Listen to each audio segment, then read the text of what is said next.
Ave María Purísima, sin pecado concebida. Capítulo 15. Al día siguiente. Escrito el 12 de enero de 1947. Levantaos y vayamos al arroyo. Celebraremos el sábado como lo hacen los hebreos que se encuentran en lugares o naciones donde no hay sinagogas. Venid, muchachos, dice Jesús a los apóstoles que están en el huerto de la casa, y tiende su mano a los pequeñuelos que están en un ángulo. Corren, pero con cierta cara tímida, alegría, y que se dibuja en sus caritas de quienes han saboreado el dolor antes de tiempo. Los dos mayorcitos ponen su mano en la de Jesús, pero el más pequeño quiere estar entre los brazos, y Jesús lo contenta diciendo al mayor: tú agárrate como ayer a mi vestido. Isaac está muy cansado y es muy pequeño para caminar. El pequeño bebe la sonrisa de Jesús y contento camina a su lado como un hombrecito. Dame el niño, maestro, has de estar todavía cansado de ayer, y Rubén quisiera ir colgado de tu mano, propone Bartolomé, y hace por tomar el niño, que se prende al cuello de Jesús. Este es tarudo como buen judío, exclama Iscariote. No, no es verdad, tiene miedo. Tú, de hijos, no sabes nada. Los pequeñuelos así son. Cuando algo les pasa o sienten susto, buscan refugio en el primero que les sonríe o que los consuele, replica Bartolomé, y no pudiendo tomar en brazos al más pequeño, le da la mano al más grande, acariciándole los cabellos y sonriéndole como si fuera su padre. Salen de la casa, donde no queda más que la viejecita, y se van, siguiendo el arroyo fuera del poblado. Sus riberas son hermosas, las florecillas las tapizan, el agua es clara y parlanchina entre las piedras, y aunque poca, canta con melodía de arpa y se deshace contra las piedras que se le oponen, o bien se cuela entre los vericuetos de algún pequeño islote cubierto de juncos. Los pajaritos que hay en los árboles escapan con trinos de alegría o se posan en alguna rama que el sol calienta y entonan sus canciones amorosas de principios de primavera, o descienden con gracia y veloces a buscar insectos o gusanos o a beber junto a la ribera. Dos tórtolas selváticas se bañan en un recoveco sacudiendo sus plumas y luego levantan el vuelo, llevando en pico una vedija de lana que encuentran en el majoleto que al lado del río empezó a florecer. Es para su nido, dice el niño mayor. Han de tener polluelos. Baja la cabeza y después de haber sonreído levemente cuando decía las primeras palabras, llora quedamente secándose las lágrimas con la mano. Bartolomé lo toma en sus brazos, comprendiendo que hay una herida que volvieron a abrir las tortolitas. Él, que tiene corazón de un buen padre, suspira. El niño llora sobre su hombro. El otro, al verlo llorar, también se pone a llorar, y el tercero no se deja esperar. Llama a su padre con su vocecita. Hoy será esto nuestra oración sabatina. Podrías dejarlos en la casa. La mujer sabe mejor de estas cosas que nosotros, observa Iscariote. Pero si ella no hace más que llorar, como también yo tengo ganas de hacerlo, son cosas que provocan el llanto, responde Pedro, tomando en sus brazos al segundo niño. Son cosas que hacen llorar, es verdad. María de Jacob, una pobre anciana llena de dolores, no es muy capaz de consolar, confirma Celote. También yo soy del mismo parecer. El único que puede consolar es el maestro, y no lo ha hecho. ¿Que no lo hizo? ¿Y qué más podía haber hecho? Convenció a los ladrones, trajo cargando a los niños desde lejos, ha hecho que se avisase a sus familiares. Son cosas sin importancia. Él, que manda aún sobre la muerte, podía, más bien debía, bajar al redil y resucitar al pastor. Lo hizo con Lázaro, que no hace falta a nadie. Y aquí se trata de un padre, viudo por añadidura, de niños que quedan solos. A este debería resucitársele. No te comprendo, maestro. Y nosotros no comprendemos por qué eres tan irrespetuoso. Paz, por favor. Judas no comprende, y no es el único en no comprender las razones de Dios y las consecuencias del pecado. Tampoco tú, Simón de Jonás, comprendes por qué los inocentes deban sufrir. No juzguéis, pues, a Judas de Simón, que no comprende por qué no resucité al padre de estos. Si Judas reflexionara, él, que siempre me echa en cara que vaya solo y lejos, comprenderá que no podía ir así. Porque el redil está en la llanura de Jericó, más allá de la ciudad, cerca del vado. ¿Qué habríais dicho si hubiera estado ausente por 3 días? Podías ordenar con tu voluntad que resucitase el muerto. Eres más empecinado que los fariseos y escribas que pidieron la prueba de un muerto ya corrompido para poder decir que yo realmente resucito a los muertos. Pues ellos lo pidieron porque te odian. A mí me gustaría tenerla porque te amo y quisiera verte pisotear a todos tus enemigos. Tu viejo y desordenado sentimiento de amor. No has sabido arrancar de tu corazón las viejas plantas para sembrar las nuevas. Las antiguas, fertilizadas con la luz a la que te has acercado, se hacen más robustas. Muchos participan de tu error. Muchos que viven hoy, que vivirán mañana. Ellos que no obstante los auxilios de Dios no se transforman porque no responden con una voluntad heroica a la ayuda de Dios. ¿Acaso estos que, como yo, son tus discípulos, han arrancado las viejas plantas? Por lo menos las han podado e injertado. Pero tú ni esto, ni siquiera te has puesto a meditar si tus viejas plantas tienen necesidad de injerto, o de ser podadas, o de ser arrancadas. Eres un jardinero tonto, Judas. Pues en lo que se refiere a mi alma, porque de jardines, pues sí sé. Es verdad. Eres experto en lo que es terrenal. Yo quisiera que lo fueras también en las cosas del cielo. Tu luz debería obrar en nosotros toda clase de prodigios. ¿Qué no es buena, acaso? Si hace fértil el mal y lo robustece, entonces no es buena, y culpa suya es de que uno se haga bueno. Eso dilo por ti, amigo. Yo no veo que el maestro me haya hecho más fuerte en las malas inclinaciones, contesta Tomás. Tampoco yo. Y yo, dice Andrés y Santiago de Zebedeo. Su poder me libró del mal y me hizo nuevo. ¿Por qué hablas así? ¿No reflexionas en lo que dices?, le grita Mateo. Pedro está por hablar, pero prefiere irse, llevando al niño en sus brazos e imitando el balanceo de una barca para hacerlo reír, y al pasar toma por un brazo a Tadeo y grita: ¡Ea, vamos a aquella islita! Está llena de flores como un racimo. Venid, Natanael, Felipe, Simón, Juan. Hay una bella caída de agua, y el arroyo se divide en dos partes. Salta sobre un saliente arenoso de unos cuantos metros de largo, lleno de hierba, cubierto de las primeras florecillas como una alfombra, en cuyo centro hay un álamo alto y esbelto, que en su cima se mueve al impulso del viento ligero. Los demás se le unen, y Jesús queda atrás hablando con Iscariote. ¿Pero todavía no acaba ese?, pregunta Pedro a su hermano. El maestro le está trabajando el corazón, responde Andrés. Es más fácil que yo haga producir higos a esta planta que en el corazón de Judas pueda nacer la justicia. Y en su inteligencia, además, agrega Mateo. Es un necio porque lo quiere y en lo que quiere, añade Tadeo. Bueno, está irritado porque no se le mandó a evangelizar, lo sé, explica Juan. Pues por lo que se refiere a mí, si quiere ir en mi lugar, yo no tengo muchas ganas de ir por acá y por allá, exclama Pedro. Ninguno de nosotros lo quiere, pero él sí. Mi hermano no lo quiere enviar. Se lo dije esta mañana porque comprendo el mal humor de Judas y la razón, pero Jesús me respondió: como es un corazón enfermo, lo tengo cerca de mí. Los que sufren y los débiles tienen necesidad del médico y de quien los sostenga.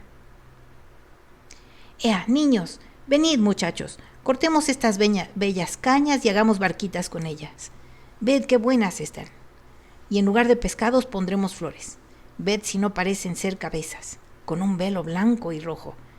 Aquí hacemos el puerto, así las chozas de los pescadores, y ahora ligamos las barcas con estas bellas y delgadas hierbas. Vosotros las echáis al agua, así, y después de la pesca las traeréis a la ribera. Podéis dar vueltas por la isla, pero atentos con las piedras. Pedro es admirable con su presencia. Con su cuchillo ha estado cortando las cañas de modo que puedan hacerse barquitas con ellas. Ha puesto belloritas de prado todavía sin reventar en lugar de pescadores y ha hecho un agujero en la arena como si fuera un puerto, y con arena húmeda ha hecho a manera de casuchas. Y lo único que se ha propuesto es que los niños se alegren y se sientan entre dientes, y se sientan bien. Y entre dientes murmura: pobres criaturas. Jesús llega a la isla cuando los dos pequeñuelos empiezan a jugar, y los acaricia y pone en el suelo al pequeñín que se junta a sus hermanitos.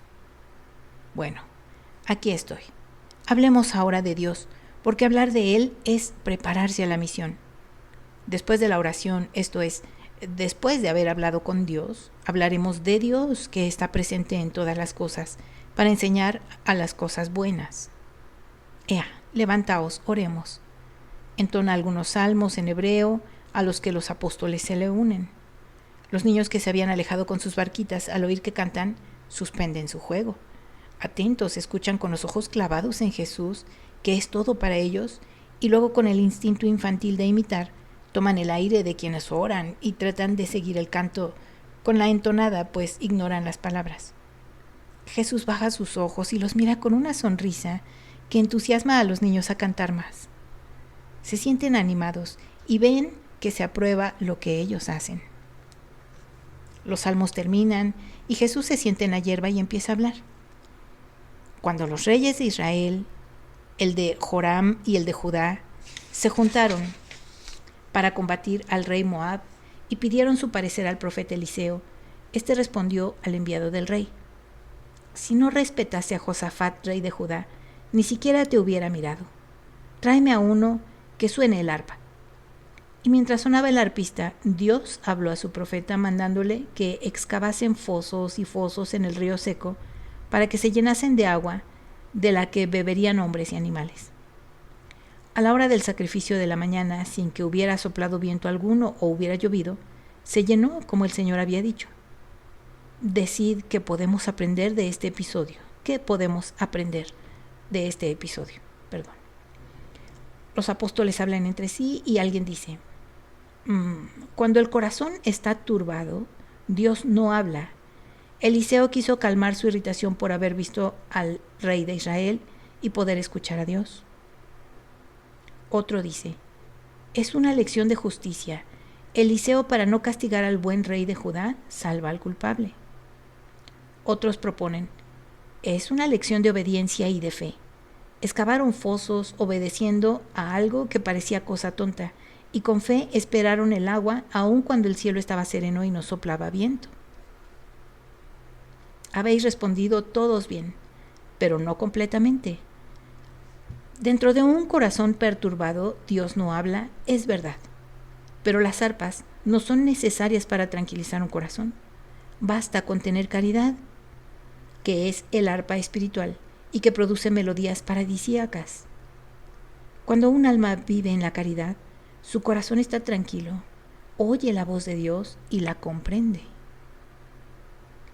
¿Entonces Eliseo no tenía caridad porque estaba conturbado? Eliseo pertenece al tiempo de la justicia.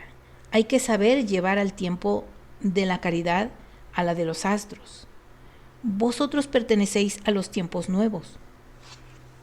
¿Por qué más frecuentemente estáis turbados e irritados que los de tiempos idos? Despojaos del pasado, lo repito, aun cuando a Judas no le gusta oírlo. Extirpad, podad, injertad, plantad árboles nuevos, renovaos, abrid fosos de humildad y de obediencia y de fe. Aquellos reyes supieron hacerlo y eran 2 contra 1, y aunque no eran ambos de Judá, ambos oyeron, si no a Dios, sí, lo que el Altísimo ordenaba.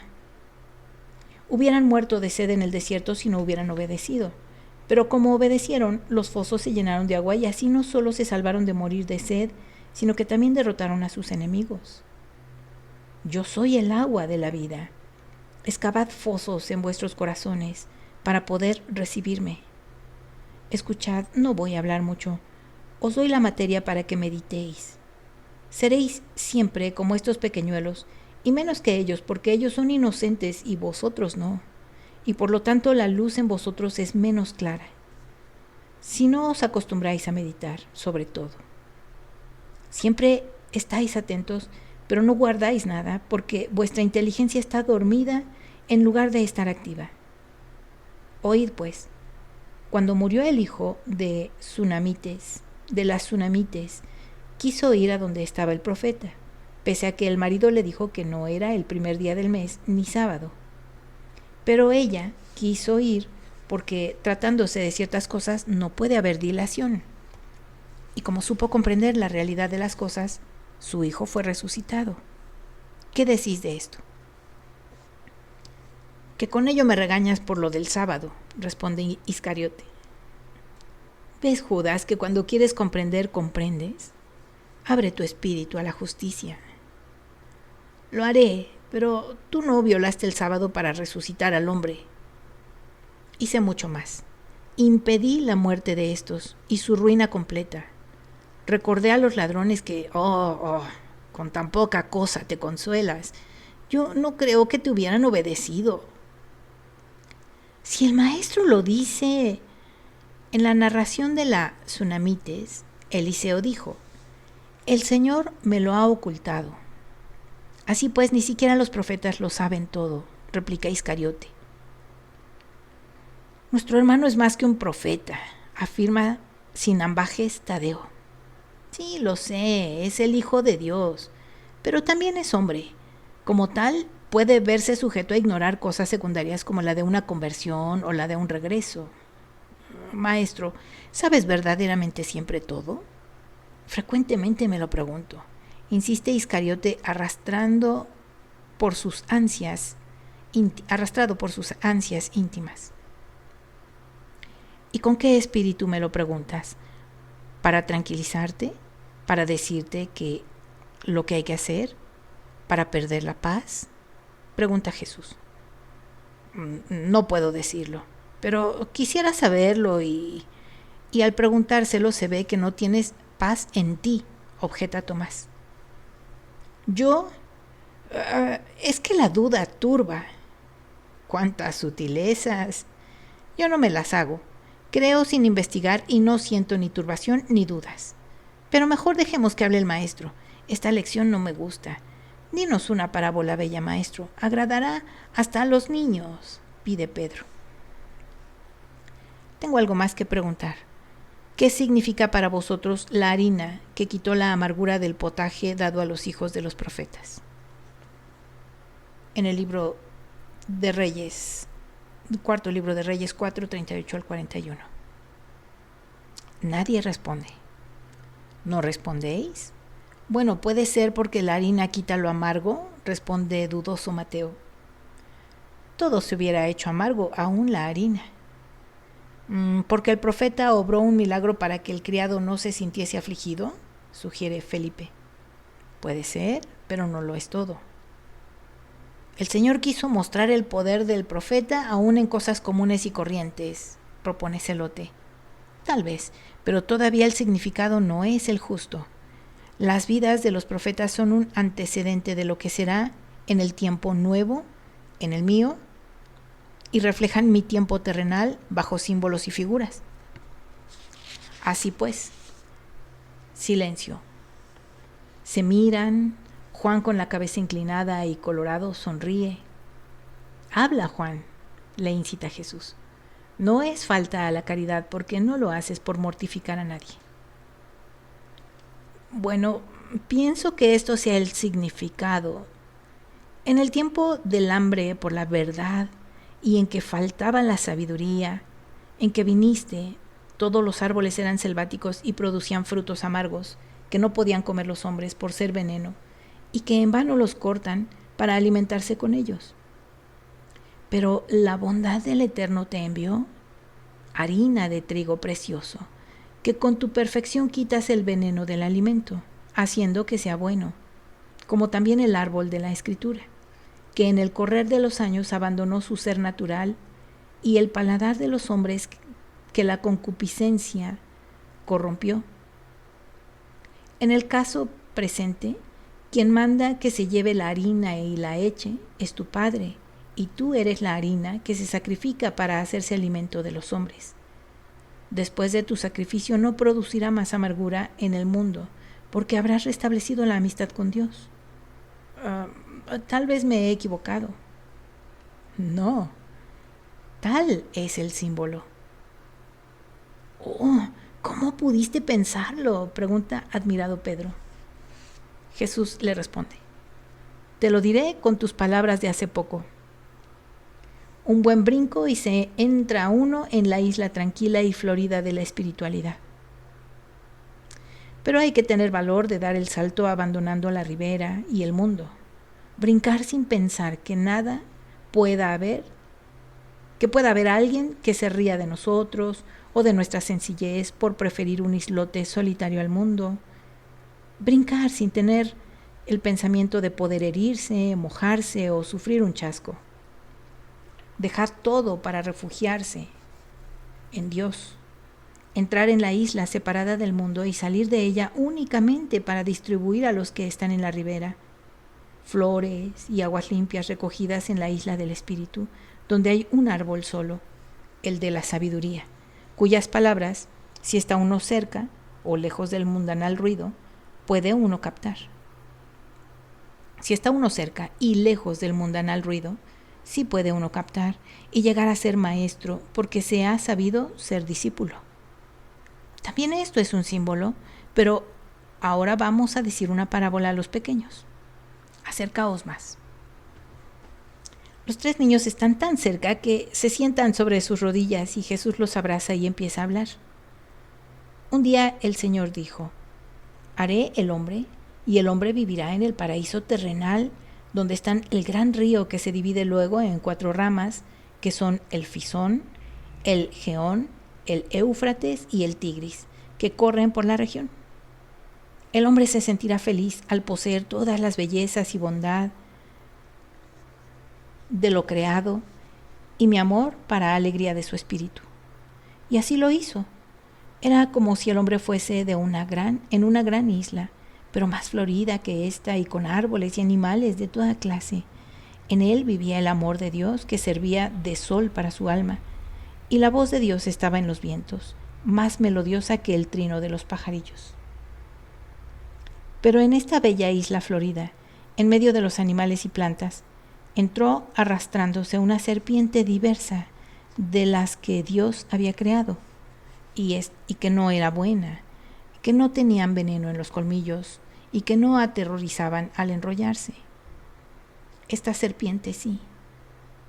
La dicha serpiente se había vestido con colores bellísimos que tenían las otras.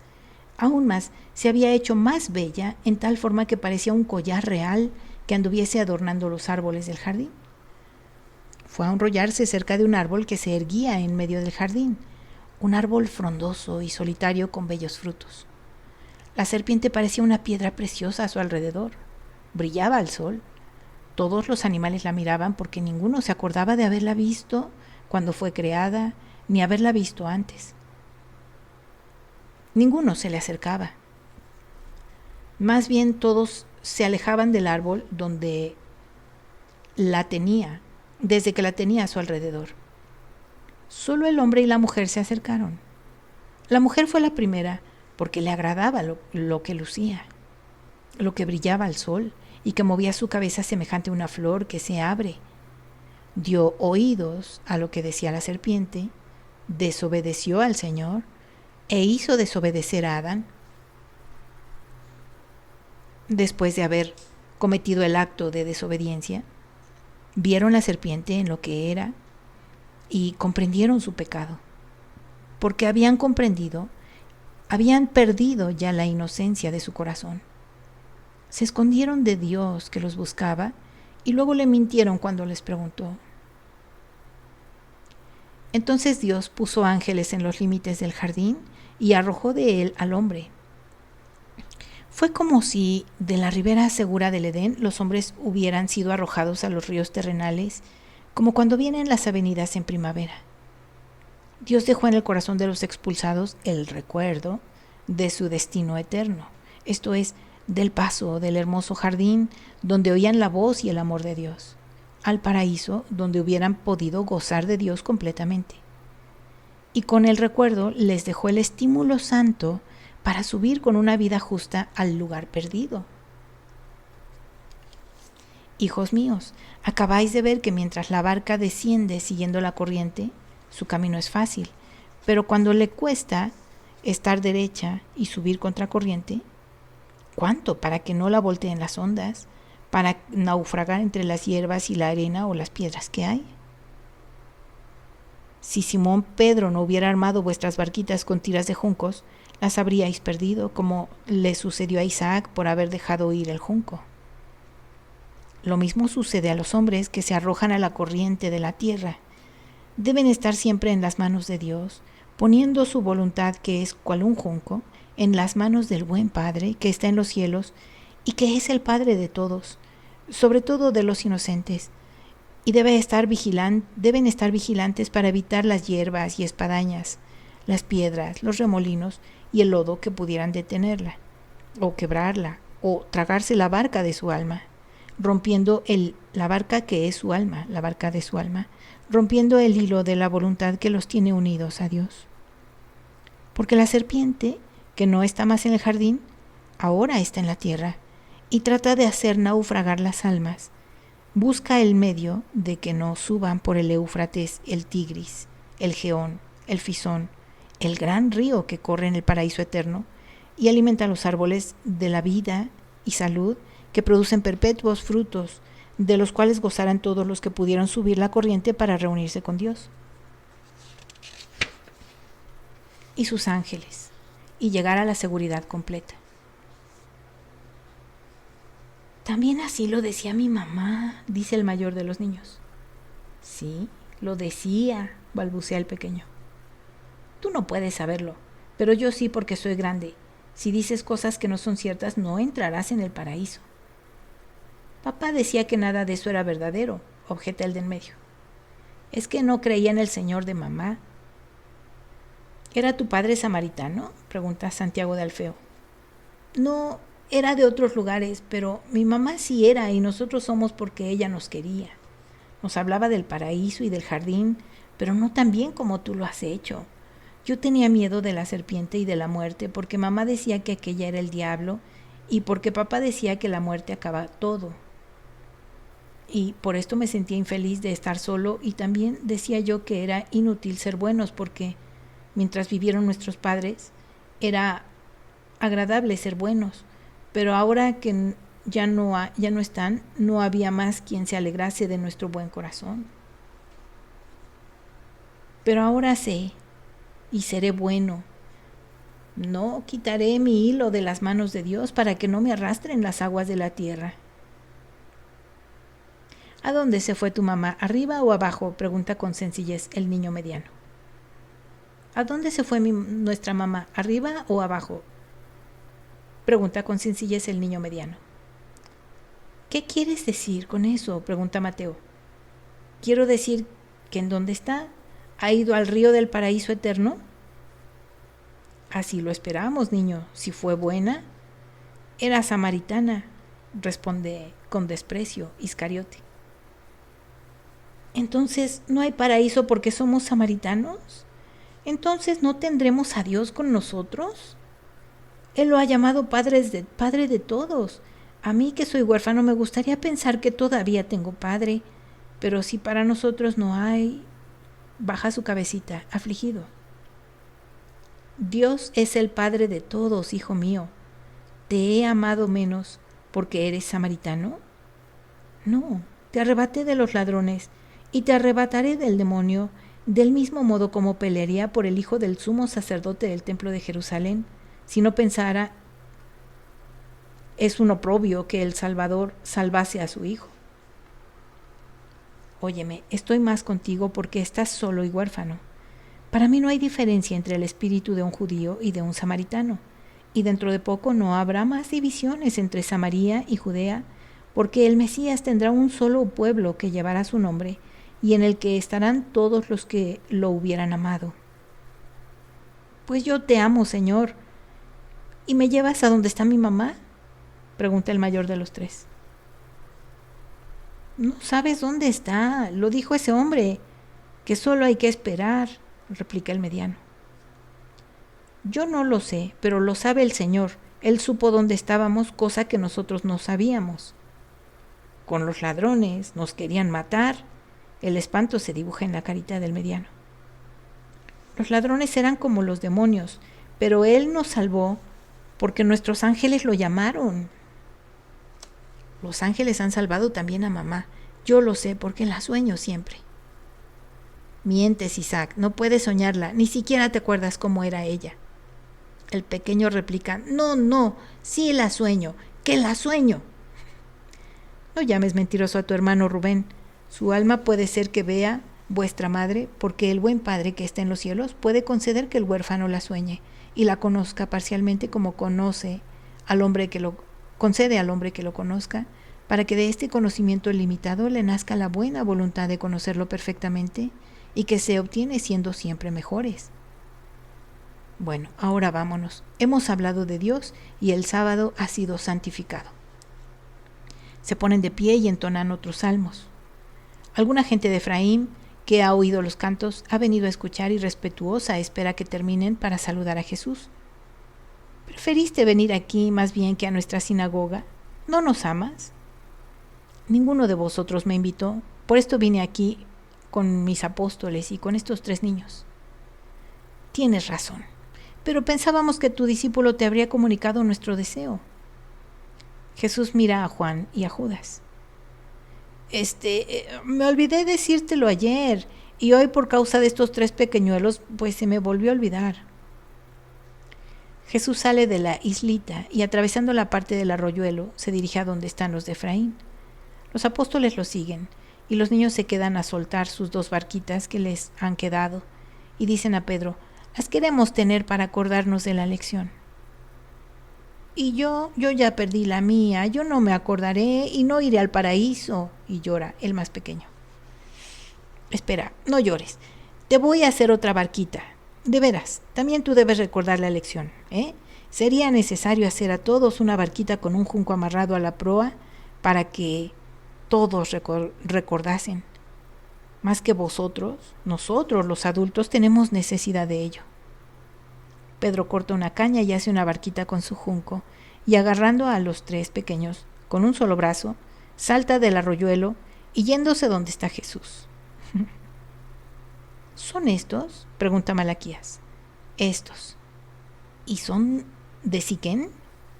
El pastorcito decía que sus parientes son de la campiña. Pobres niños. Si ni viniesen, ¿qué haríais? Los tendría conmigo, pero vendrán. ¿Los ladrones acaso también vendrán? No vendrán, no tengáis miedo de ellos. Y aunque viniesen, yo buscaría no robarlos, y no ellos a vosotros. No, yo buscaría de robarlos, perdónenme, y no ellos a vosotros. Les arrebaté 4 personas, y espero haber arrancado un poco su alma del pecado, o por lo menos en alguno. ¿No permitirás que te ayudemos con estos niños? Sí, pero que no sea porque son de vuestra región, sino porque son inocentes, y el amor para los inocentes es el camino que conduce rápidamente a Dios. Tú eres el único que no haces distinción entre inocentes y culpables. Un judío no habría recogido a estos pequeños samaritanos, como tampoco a un galileo. Nadie nos quiere, y esto lo muestran no solo con nosotros, sino con los pequeños que no saben lo que sea un samaritano o un judío. Esto es horrible. En verdad, es cierto, pero no será cuando existirá mi ley. Mira los Malaquías, que están entre los brazos de Simón Pedro, de mi hermano y de Simón Celote. Ninguno de ellos es samaritano, ni padre de alguno de ellos, y sin embargo ni siquiera tú estrechas contra tu corazón a tus hijos con tanto amor como lo hacen estos discípulos míos. La idea mesiánica consiste en reunir a todos en el amor. Este es su emblema. Un solo pueblo en la tierra bajo el cetro del Mesías. Un solo pueblo en el cielo bajo la mirada de un solo Dios. Se alejan hablando en dirección de la casa de María de Jacob. El Señor te bendiga y te guarde, haga brillar su rostro sobre ti y te conceda su gracia. Que el Señor vuelva su rostro hacia ti y te conceda su paz.